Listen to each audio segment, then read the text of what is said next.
Dr. William A. Moffat, the world's leading authority on the Dead Sea Scrolls, died this week at age 62. The cause of death? The curse of the Dead Sea Scrolls.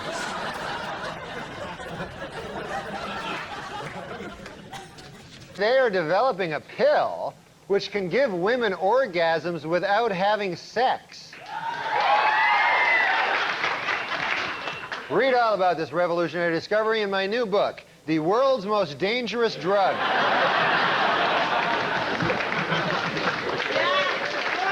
At a veterans hospital in the Bronx yesterday, 4 Playboy playmates were on hand to wish the residents a happy Valentine's Day. One veteran who was there called it an afternoon of, quote, hellish, agonizing sexual frustration.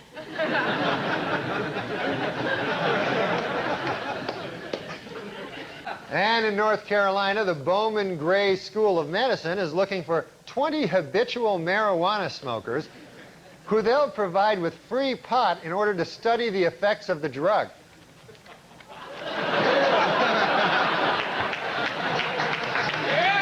Note to self, spend summer vacation at Bowman Gray School of Medicine. Maybe take Timmy Meadows along with you. And now, Weekend Update would like to wish a happy birthday to comic legend George Burns, who turned 100 years old today.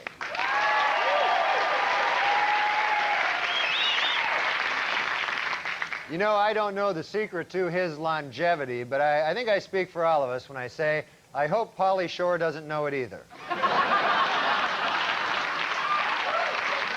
On a sad note, the entire nation joins us here at Weekend Update in mourning the death of comic legend George Burns. Let this be a lesson to all you kids out there. Smoking kills.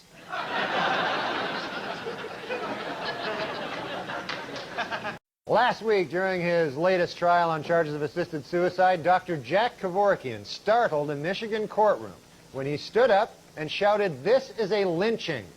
Everyone turned to look, and sure enough, he just lynched some old guy.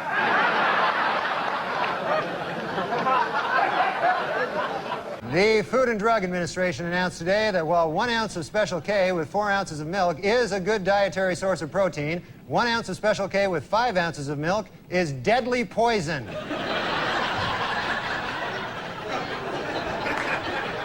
Due to a change in policy, Amtrak employees will no longer be able to kick homeless people out of Penn Station based on the way they look. From now on, they will have to go solely on urine stench. A study says that pot use in high school is up sharply. Don't I know it? Oh, yeah. Tourism in India has taken a dramatic drop recently. The State Bureau of Tourism has 2 theories. 1, airfares have gone up slightly in the past year, causing a decrease in travel worldwide. And 2, the plague.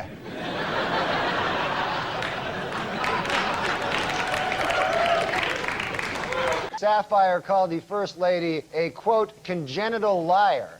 Clinton responded by saying Sapphire, quote, deserves a pop in the nose. Sapphire replied by offering to fight Bill Clinton, quote, anytime, any place. The president answered, quote, how about right now? Then hopped a plane to England and lit up a big fat joint.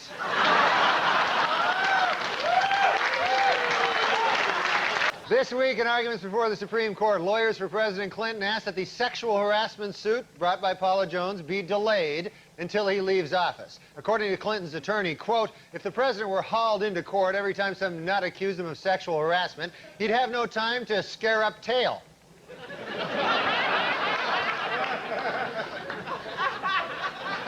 You like scaring up the tail. Okay. In other political news, Texas billionaire Ross Perot announced this week that if his party wants him to run for president, he will. According to Insider, it is the first step in Perot's plan to waste the last few years of Bob Dole's life. In economic news, unemployment figures rose slightly for the month of October, with declines in the Dow Jones and NASDAQ. The reason for the sudden downturn? You guessed it. Frank Stallone.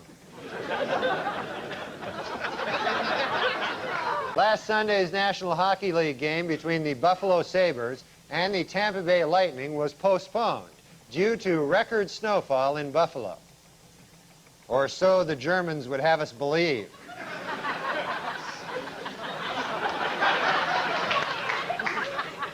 Last year, German Shepherds were rated the nation's most effective police dogs by far, sniffing out more than $100 million worth of illegal drugs. Or so the German Shepherds would have us believe.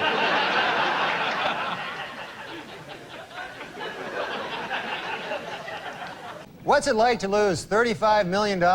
Just ask Dale Sturdivant of Honesdale, Pennsylvania. That's how much he lost this week at a local convenience store when he failed to guess any of the 6 winning numbers in the state's Pick 6 lottery. When reached for comment by Weekend Update, Sturdivant replied, "Why are you making such a big deal out of this? I bought a $3 lotto ticket. It didn't win. Why can't you leave me alone?" And in Polk City, Florida, a man had his stolen car returned, but the cremated remains of his father, I say the cremated remains of his father, are still missing. Don't I know it? Oh, yeah. That's right.